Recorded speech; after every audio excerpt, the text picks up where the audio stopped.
I'm also going to do something I don't do very often. Don't get used to this because it's not happening again for a long time. I'm going to give you the notes I'm using to preach from because I'm introducing Hebrews today.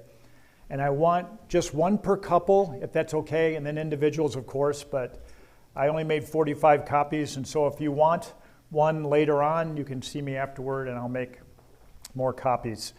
I'm going to ask you to turn to Hebrews chapter 1. Did anybody need a Bible? Did you raise your hand up? Okay.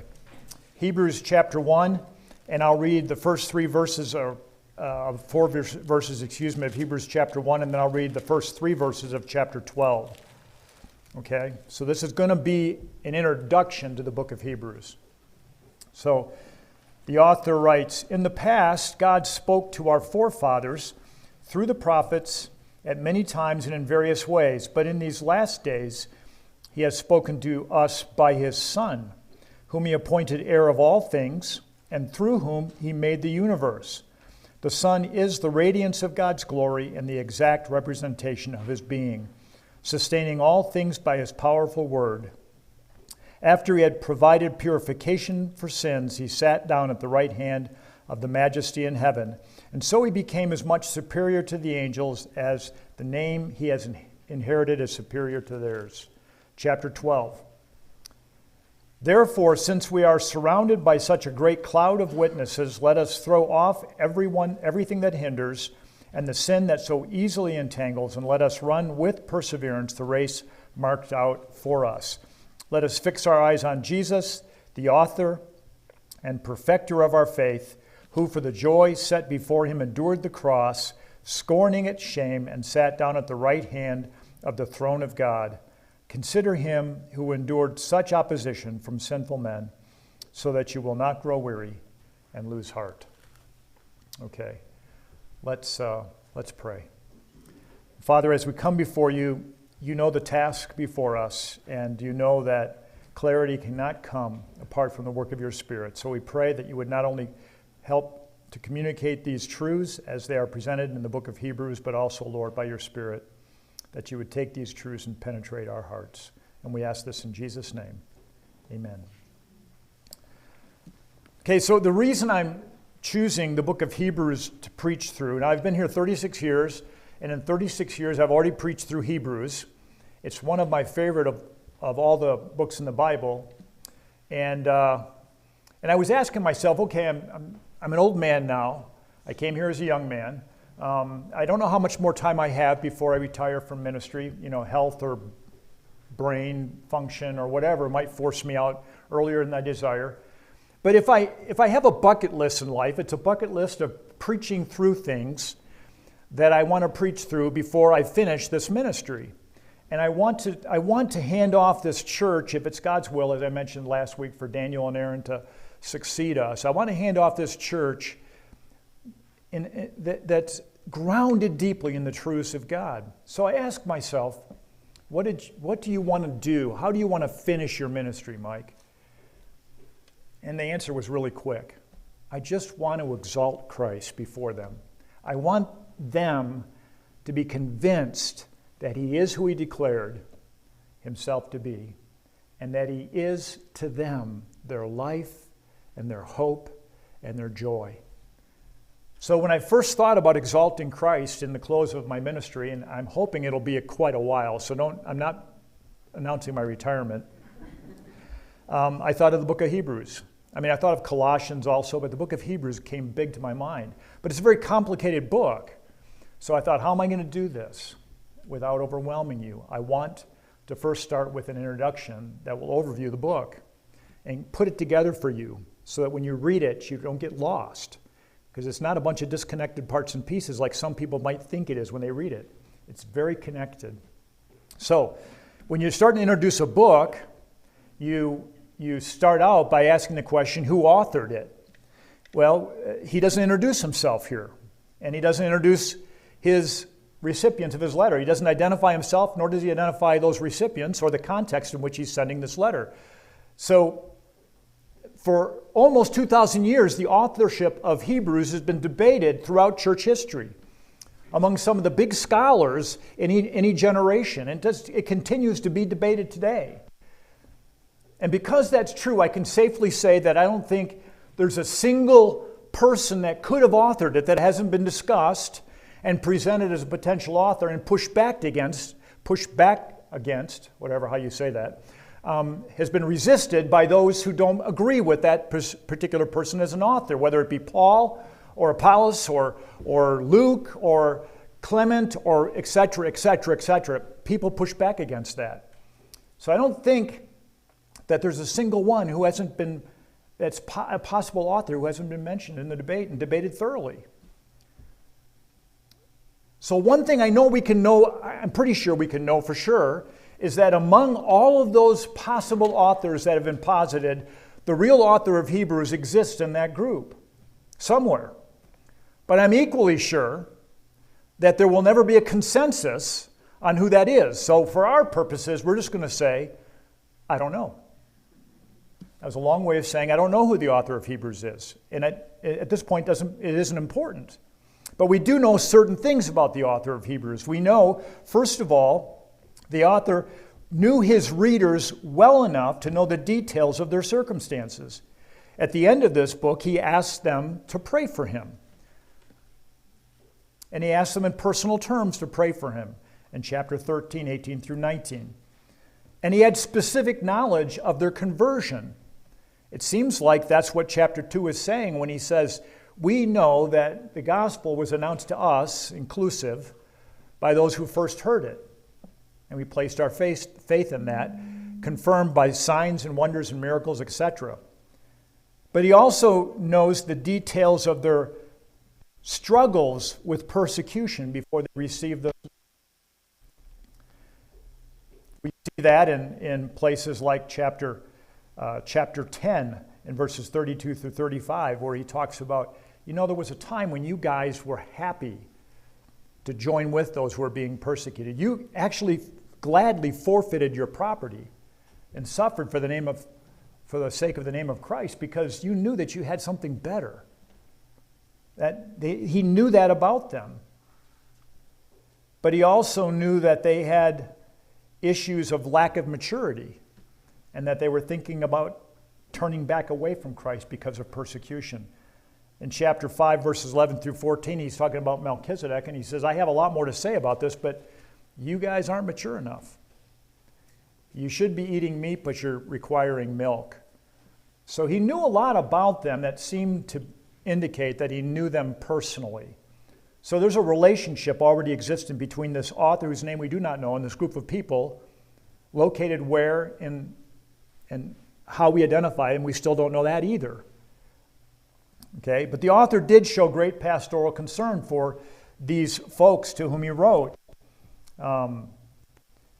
In fact, it's such that as you read this, the indications that this is a normal first century epistle, they just aren't really there in mass like they are in a letter of Paul, like in Galatians.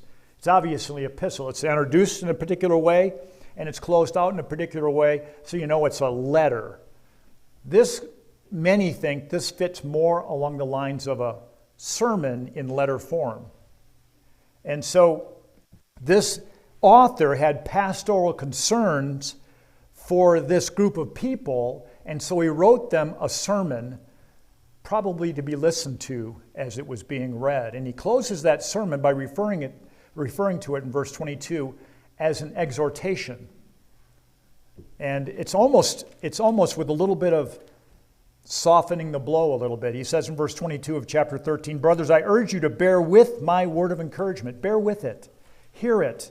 Don't shrink back from it. Don't kind of bristle under these exhortations. For I have written you only a short letter.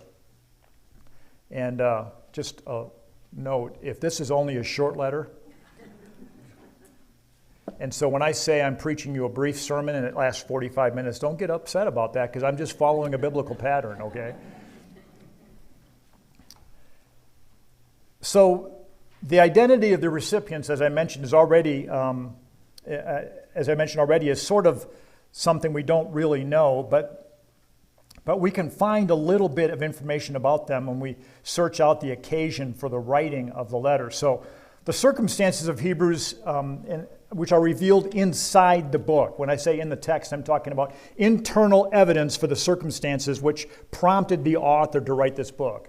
So we're kind of looking at the stuff inside of the letter, the sermon, and we're asking, okay, from what we can see inside, why did he write it? Okay, so when you look at that, you see that it seems to, this letter, this sermon seems to revolve around the response of these readers to the persecution they're facing for being in Christ. In fact, I would argue that this person who wrote it is probably what we call a Hellenistic Jew, somebody who has significant understanding of Old Testament truth, like an Apostle Paul does, but who appeals to, for various purposes, the Septuagint, the Greek translation of the Old Testament, for his citations. So he might be a Grecian Jew. And so that seems to be the case. But also these recipients may be Grecian Jews who have come to faith in Christ and are now receiving persecution for turning away from, in the minds of Jewish people, turning away from their Judaism and to Jesus, when in fact they turned to Jesus as a consequence of the truths of the Old Testament covenant that pointed to Jesus. And so they're facing persecution and thinking about shrinking back is what I understand from this text. The response to that persecution is implied within the author's exhortations. He says things like, lest we drift away in chapter 2, or having a sinful and unbelieving heart, turning away from the living God in chapter 3, or in chapter 4, so that no one fall by following the example of their disobedience, speaking of the Jews who disobeyed in the wilderness by unbelief. Or chapter 10, so you do not throw away your confidence. Or chapter 12, so that you do not grow weary and lose heart. Those are all phrases that make application of the statements he's making in calling the people to persevere. So he's obviously responding to a group of people who are wilting under the persecution that they're facing and thinking about drifting back toward or turning away from Jesus, turning back to Judaism. That fact is confirmed by 5 critical warning passages in the book of Hebrews, which are right here in these places. These 5 passages, these 5 warning passages, actually make up the bones of the book of Hebrews. Hebrews is structured around these warning passages. They're very serious passages.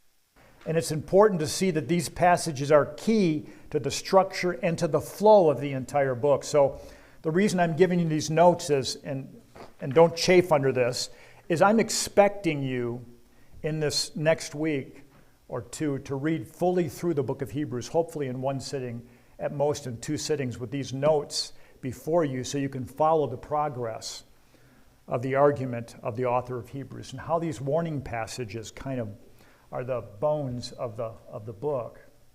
Everything else that we relish in the book of Hebrews is in between and these warning passages for purposes that we'll discuss in a moment. But these warning passages are very significant passages. And by the way, some of these warning passages are some of the troubling passages in the book of Hebrews for a lot of commentators or Bible students. Like, can you lose your salvation? Chapter 6, can you lose it? You know, chapter 10, right? If you turn away, having been enlightened, if you turn away and reject Jesus, there is no other sacrifice offered up for sin. There is only left to you a fearful expectation of judgment if you reject the Jesus that's been offered. That's a critical statement. It's a huge and ominous statement. So these warning passages are critical to the discussion. So I would encourage you to read through those in the flow of the book and recognize what they do, what purpose they serve.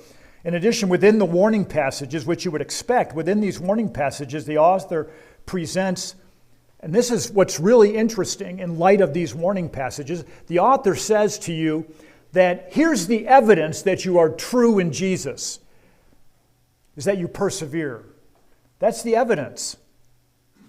Think about that. How do you know you're real in Jesus? By persevering.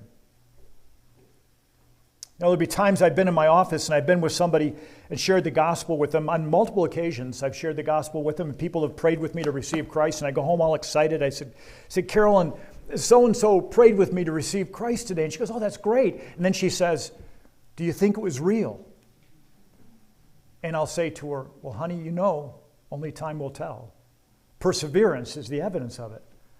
I mean, transformed affections is a sign of life, but those affections sometimes serve as momentum. The perseverance in those affections to go into the Word and to pursue the living Christ, that's evidence of true life. And when persecution comes against you, no matter how discouraged you might be, you will persevere in Him because you've met Him. You know Him as who He is. So perseverance is evidence of genuineness.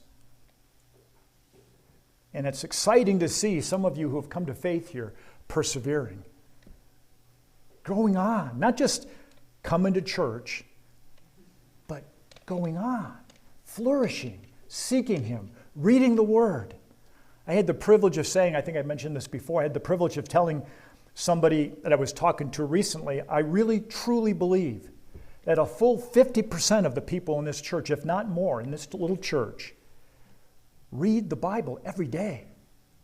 They're in the Word every day. It is a privilege to preach to these people because they come anticipating meeting Him in the Word. I say my church, our church, they work with me when I preach. They don't sit back and chafe. Well, hopefully not all of you. Hopefully all of you do work with me. Some of you may sit back and go, why doesn't he get it over with? But most of you work with me to hear the things that sometimes I don't say so clearly. And that's because I see you flourishing and moving on.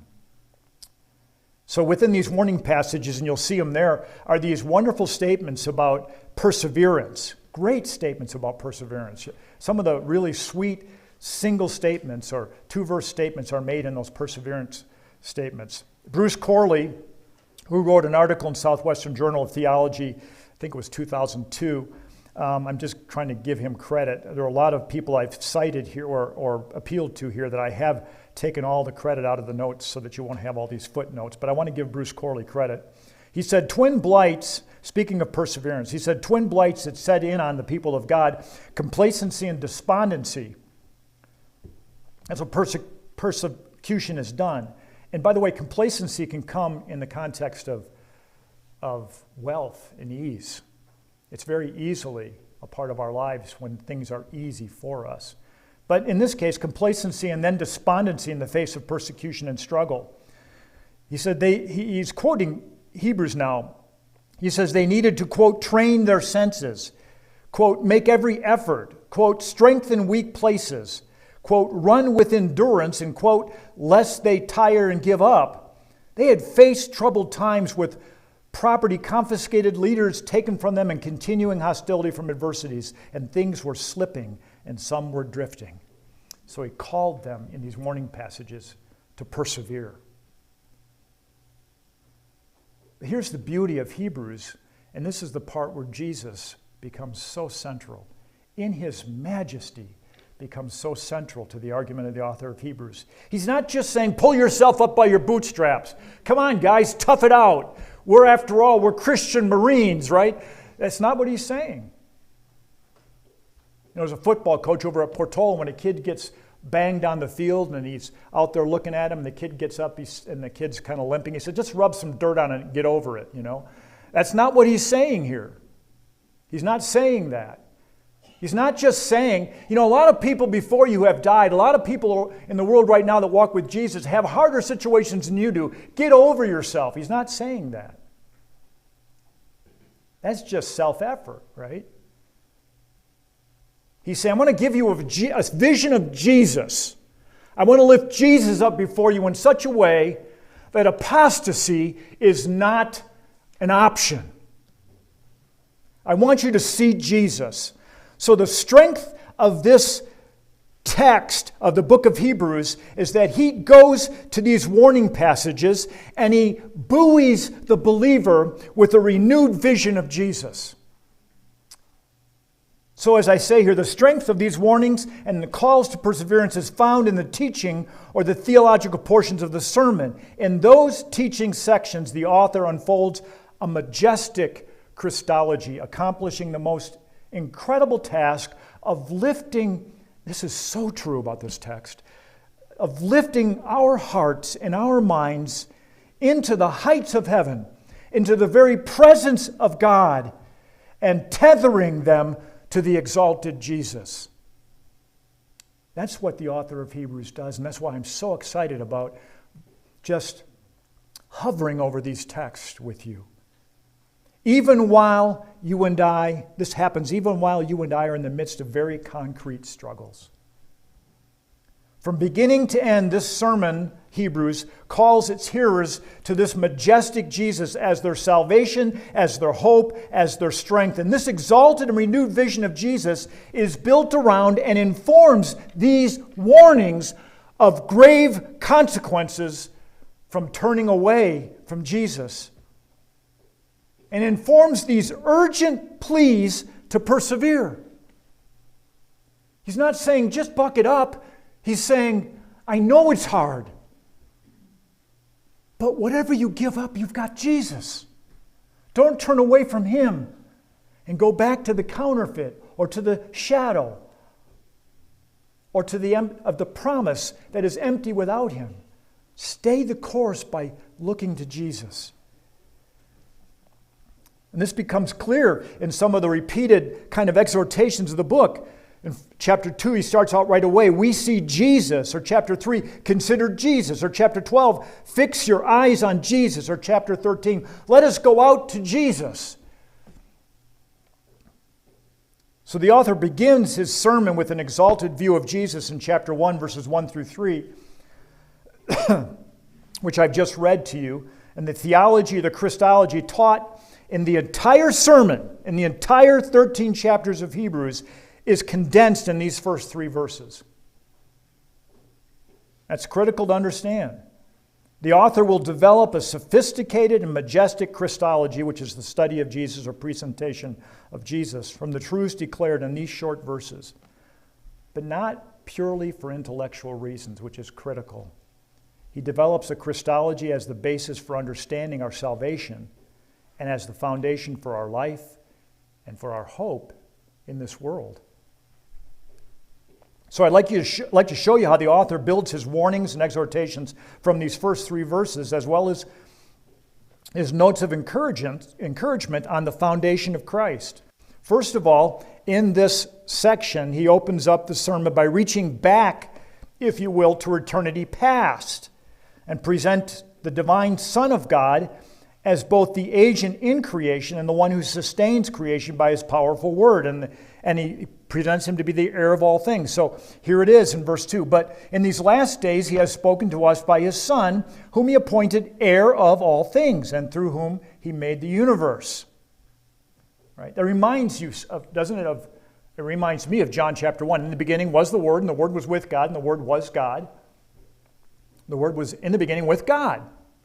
All things were made through him, and by him, all things were made by him, and not a single thing was made that wasn't made through him.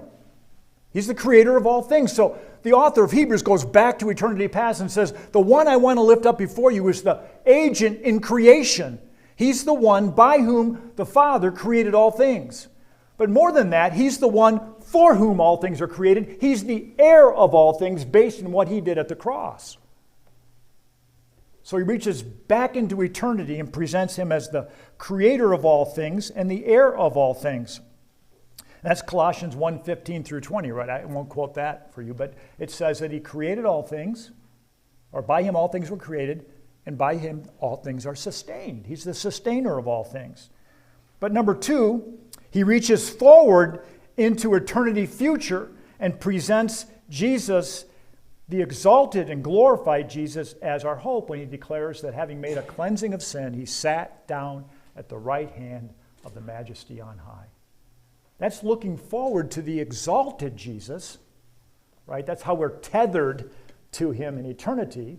And in chapter 7 it says, because he has an indestructible life, because he lives forever, he's able to forever intercede for us, and by that we have a never-ending life.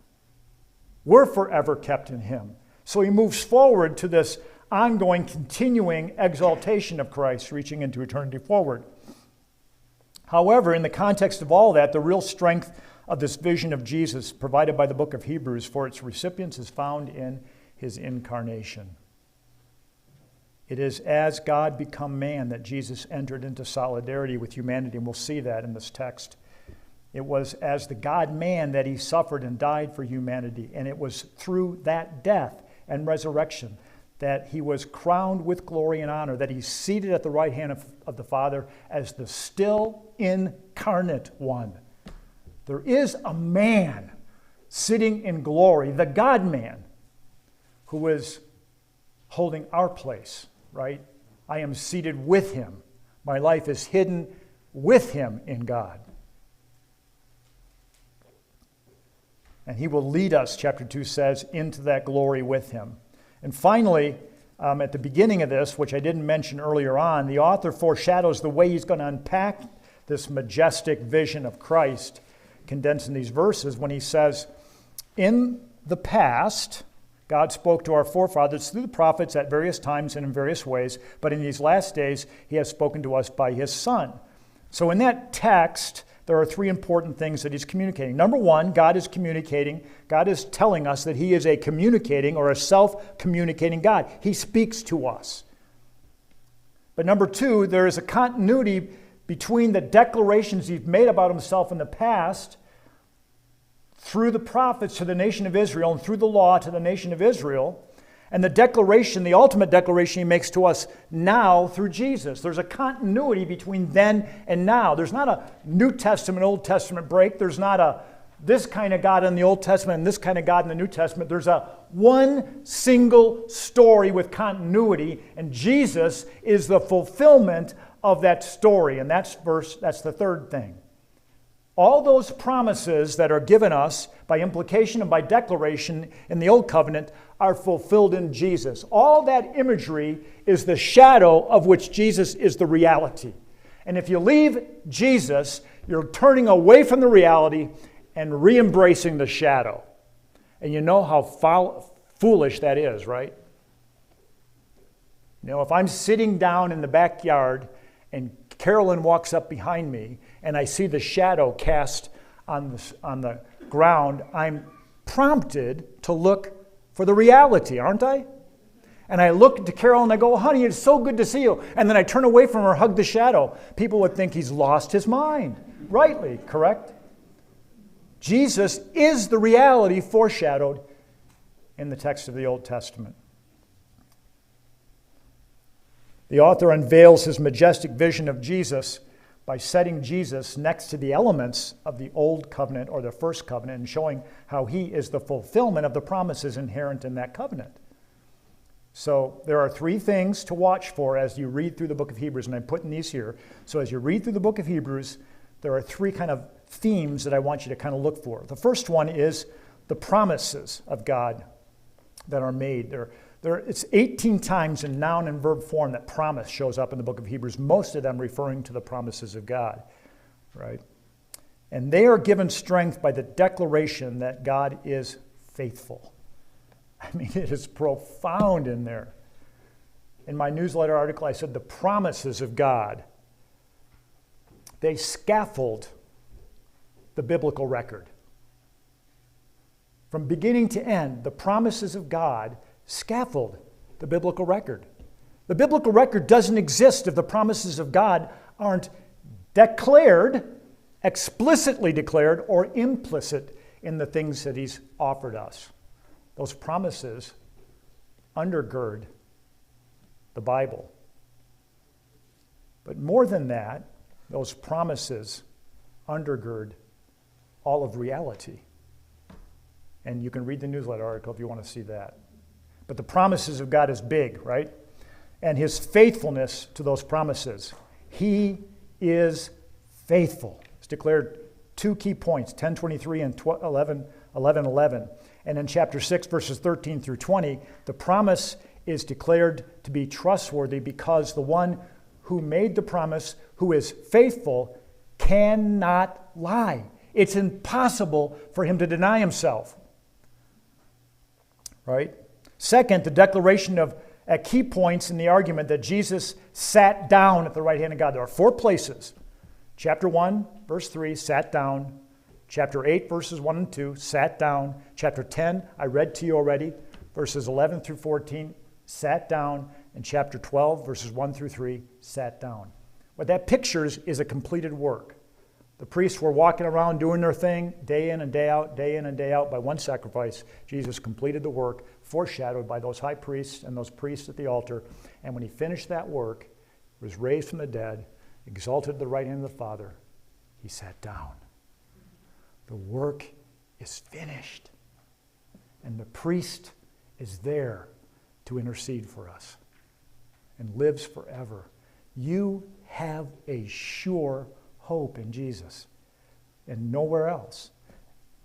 And third, I think it's like, I'm going to get it, like over a dozen times where there's a single word used in the book of Hebrews in the Greek text that is translated better than or superior to, but always in respect to the old covenant pictures. So we'll look at those things. In these Christological sections, he contrasts the provisions of the law with Christ, and that's how he develops this high picture of Jesus, who is shown to be superior in every respect to the law. So now I've got to pedal fast because I didn't get my normal amount of time, so I'm letting you know that. But I've given you the notes so that you don't have to, you can just read what's in there, okay?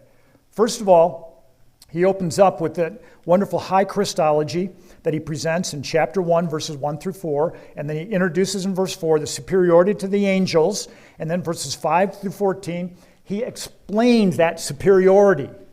And there are some wonderful truths, and we'll brood over those truths when we go to that text, statements made about Jesus, taken from the Old Testament texts that place him in contrast with the angels. That Christology then is followed by a warning that says, now if you neglect that salvation that's brought to us by Jesus, as opposed to the one brought by angels, the one that brought with the word that was brought by angels, the law, when you violated that law, you got punished. There was judgment, and it was severe. But if you abandon Jesus, you don't embrace Jesus, how much more severe should you expect your punishment? That's a significant warning passage, which is followed up in verses 5 through 18 about a declaration of the incarnation in the best of terms. I can't wait to get to this passage. We're going to take it in parts and pieces. I've probably written 50 pages of academic papers on that passage alone. So you know you're in trouble when we get to that passage. But it's worth the wait. It really is. And then at the end of that, he goes into this section where he presents Jesus as superior, not to the angels, but superior to Moses in chapter 3, verses 2 through 6. He presents Jesus as superior to Moses, and then he goes into an extended warning passage that picks up in verse 7 and runs all the way through chapter 4, verse 13. And that warning passage is likening the person who turns away to the Jews in the wilderness who rejected God's admonition and who did not enter his rest, who wandered for 40 years and didn't get to go in the promised land. So that warning passage then is followed up by a sweet statement of Christology, introducing Jesus, picking up with the statement that was made in verse 17 of chapter 2 of Jesus being the high priest. He gives a great and encouraging statement in verses 14 through 16, and then through chapter 5, verse 10, he teaches this wonderful Christology of the incarnation. Okay, and then another warning passage picks up. And that warning passage goes through chapter 5, verse 11, through chapter 6, verse 12. And that's where some troubling statements are made that may lead people to believe you can lose your salvation. But we'll unpack that. But then as you get into that passage, notice that just like in verse 6 and verse 14 of chapter 3, there's a call to persevere. Look at verse 14 of chapter 3. We have come to share in Christ if we hold firmly till the end, the confidence we had at first. Here in chapter 6, there's a call to perseverance in verses 11 following. Excuse me, my throat's going. We want each of you to show the same diligence to the very end in order to make your hope sure.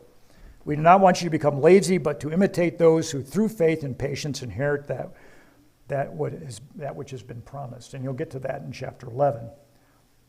So then there's this great Christology that's built from chapter 6, verse 13, and it runs beyond that all the way to 10:25. And it is an incredible I'm sorry. At a risk of burning up what's left of my time, I want to say I've read through the book of Hebrews just in preparation for this in the last 2 weeks, probably, I think now it's 7 times straight through, with maybe a break once in a while at chapter 10 or chapter 11. 2 times ago, I was reading it, and I couldn't get past chapter 10. I got this picture, and this is just my picture. If somebody, one of those movies where the guy is striving, and it's probably a Harrison Ford movie, where he's striving to get to this thing that he wants to discover, and it's this, this great valuable thing, and he's walking through it all, right? And then the music starts to lift up as the guy's breaking out of the jungle and cresting the edge of this precipice that overlooks a big valley in which he's going to see that which he's been striving for. So he's striving, and the music crescendos, and you get to that moment, and there's just wow, right? It was worth it all of a sudden. I was reading that, and I got to chapter 9 of Hebrews, and I just started to tear up.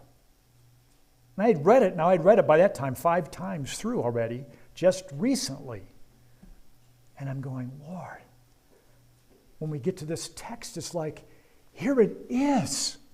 He enters heaven, and by the Spirit, by the eternal Spirit, he offers himself before God. And all that means, it is just magnificent. Then you get to that section I read for communion, and we get to enter the presence of God with the guarantee that once for all, he offered one sacrifice for himself for us. And by that one sacrifice, Greek perfect participle. He made, Greek perfect verb, he made perfect, then a prepositional phrase to make it stronger, for all time, those who are being made holy. I know in the process of being made holy, I'm going to fall all over myself more than I'm going to stand up, but I've been made perfect in Jesus. And the process is a guaranteed process to lead to a guaranteed end secured for me by that high priest in heaven. And I just was worshiping when I got to the end of that. And that presents the key motif by which Jesus' majesty is presented, the motif of the high priest throughout the book of Hebrews. And with that motif in that section, it says he presents Jesus a high priest superior to Aaron and the Aaronic priesthood. That's the sitting down thing, by the way. And notice that statement by Patrick Gray. I'll let you read that. And then the consequence of that is not only is he a superior priest, but he offers a superior sacrifice. There are the verses. And he ministers a superior covenant, which is presenting to us a better hope. All because of this superior high priest. And then in 10:1, he's the fulfillment of all the imagery of the law, referring to the law as the shadow and Jesus as the reality. And then when we get to the end of this sermon, and it's amazing I've gotten this far. Daniel, you took like almost 10 minutes over last week, so I'm going to take a couple more minutes over. Poor guy. See, I'm going to preach a little bit long, and I'm blaming him already. It's just the way I am, Anyway, he follows that with another warning passage, and then another call to perseverance in chapter 5. And then after he calls to, chapter 10, 35 through 39, then after he calls them to perseverance, he opens up with this great chapter, chapter 11, where he tells us how they persevered in faith in the face of the worst crises, even to the point of being sawn in two, how they persevered in faith. That's a great section. And then he finishes, right, with, therefore, since we are surrounded by such a great cloud of witnesses, let us throw off everything that hinders and the sin that so easily entangles, and let us run with perseverance the race marked out for us. Let us fix our eyes on Jesus, the author and perfecter of our faith, who for the joy set before him endured the cross, scorning its shame, and sat down at the right hand of the throne of God. And consider him who endured such opposition from sinful men, so that you do not grow weary and lose heart. And he closes out with another warning passage, the final warning passage in chapter 12, and then an exhortation at the end of that. But as we conclude the introduction to the book of Hebrews, I want to note that we will hover over many of these passages and think deeply, in detail, about the majesty of Jesus. And I'm so looking forward to that. But I want us to remember, this is so critical, that we're not analyzing theological truth or historical context in order to know structures of theology, be able to talk smart theology, or to know biblical content as an end in itself. We are looking to Jesus, who is a person, not someone to be analyzed, but a person, in order that we might know him as he invites us to know him. We might love him and as he invites us to love him. And we might rest in him in the struggles of life as he invites us to find rest in him. And then I want to say, such a journey will result in genuine worship. And in that context, worship is an end in itself. The end of all this, the purpose of all this, is worship. And when I see Jesus, I receive the love he gives me, I relish in the pleasure of knowing him. It is made complete, not in going out and doing things that are good to do, that are right to do, but in worshiping him. And when I worship him genuinely, that means I love him rightly, and that means that the end for which Jesus died and for which he called me to himself by his Spirit has been met in worship. If you become a true worshiper of Jesus, he is doing his perfect work in you as he's designed to do. Now we're going to close by singing